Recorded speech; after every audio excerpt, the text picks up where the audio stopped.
Hey folks, how's it going? Dr. Speed. Eclectic on reviews and general musical meanderings. More album appetizers for you. All new music, at least new music to me, as insurance to make sure that 2022 sounds different than 2021. A whole bunch of new music, and I'm doing it all in 12 installments of 4 albums each. So let's get started with this one.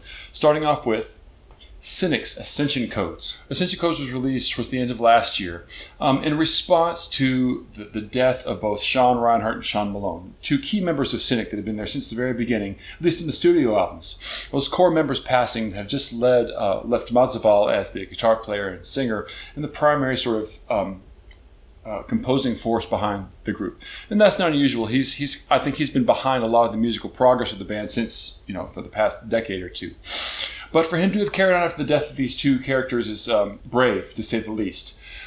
Because even though his music and the way he writes music is super distinctive and the key reason why Cynic stands out, the playing of those two members, even though they've been in and out of the band in various live iterations, the studio output has always had Sean Malone and Sean Reinhart on it.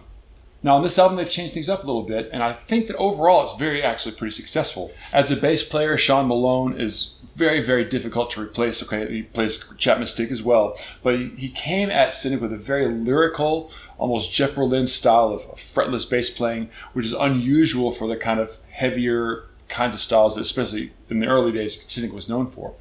And it was interesting on this album because instead of hiring a new bass player, they just got a keyboard player. And the keyboard player, of course, fills out all of this sort of texture, adds solos, that sort of thing, but also plays synth bass on this album. It's a very interesting choice to use synthetic synth bass lines, keyboard bass lines for this style of kind of technical metal music.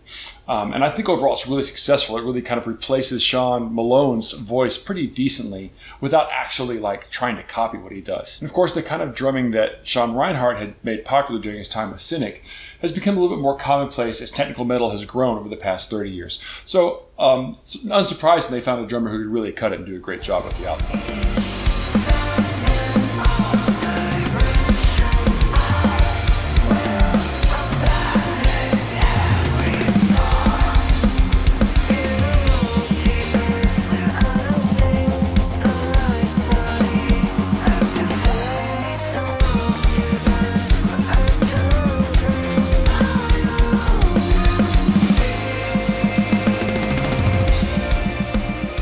Ascension Codes, despite being significantly different and kind of in tone than things that they've done in the past, as well it should be, it does feel quite a bit similar to Traced in Air, which for me is their masterpiece at this point. Great album, and so I think that comparing Ascension Codes to that is a pretty high compliment. It's also interesting because Madzaval has also expanded his connection with sort of new age imagery in a way with his lyrics, and that has also serviced to a degree in these little interludes that are the codes between the songs that are kind of ambient pieces. And so these little miniature soundscapes, although they're really not super necessary to the album, do give it a very interesting flow and give it a lot of variety. And it's something that I don't think has been done on a previous Cynic album. So lots to say about this album. It's an album that really requires a lot of listening, I think, to really get at what's going on with it.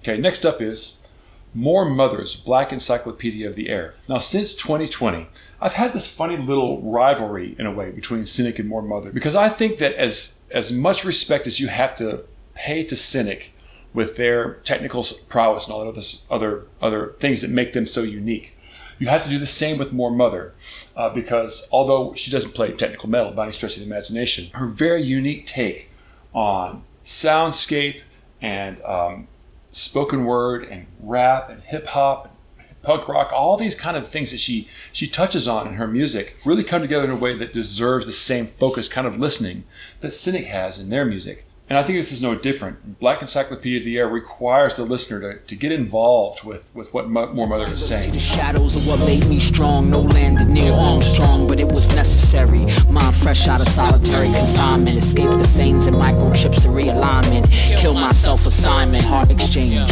Can't be responsible for all the blood pumping in the yard. It ain't hard to drain. Cold world, iceberg, mammoth, bandwidth, all memories. Sun God tells Sandman to get these algorithm android melodies. We can't go pop with the air you selling me. Earth gas for air, no touch deliveries. Black Encyclopedia of the Air is a bit more user-friendly than some of her previous albums. The sounds that she uses are a little bit less abrasive overall. The message is still intense, and her whole approach to looking at Black history and pulling on these facets of the past to create a point, to create a new narrative in her music, I think is extremely respectable, but it takes a lot of focused listening to get in on it. Okay, next up is Arushi Jain's Under a Lilac Sky. Arushi Jain is a musician of Indian descent, and she calls in this background in relationship to contemporary modular synthesizers. She's taking classical Indian music, the principles behind classical Indian music, and applying them to modular synthesizer work. And I've often theorized in the past that there's not enough people out there, I think, that are looking at Indian music, especially in terms of modular synthesizers, and kind of cracking open and expanding on some of those ideas, because, there's this aspect of Indian music where there's this drone, right? Well, in modular synthesizer music, a drone is an amazing place to start, just playing with timbres and everything else. So this is one of the things that I see Arushi Jain doing extremely well on this album.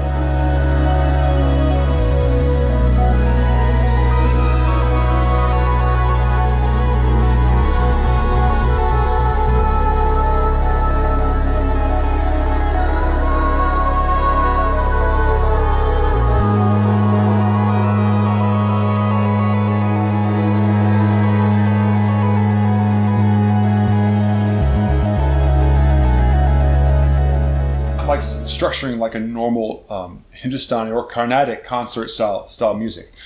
If I was going to relate it to anything, it sounds like she's really mining the idea behind the alap or the free playing section of Indian classical music, Hindustani classical music. I really appreciate that she's inspired by her interest in Hindustani music and Indian classical music and applying it in this more contemporary framework. I think it's a little bit overdue for somebody to really look into that. And finally, I got the Anchoress, The Art of Losing. The Anchoress is a project headed up by a Welsh musician named Anne Davis.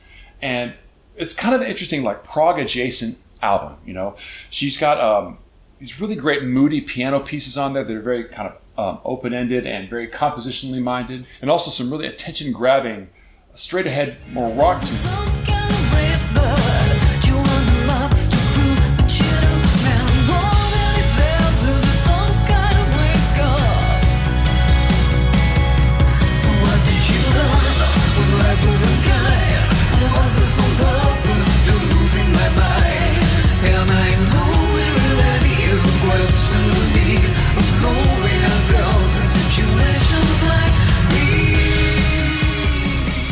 Almost feels like to me like what would have happened if Tori Amos would have taken over for Marillion whenever Fish left the band.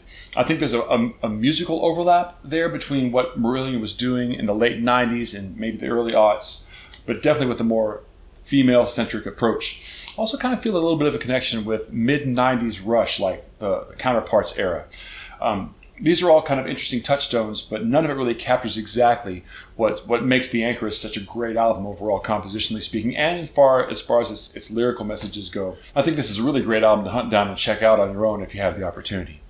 Okay, that's all I have for you guys this week. If you like this video, please like and subscribe and share it out with your friends. Also follow me over on Spotify. I'm filling up my playlist with tracks by these various artists, so go check that out. And until you see you next time, I'll catch you on the flip side.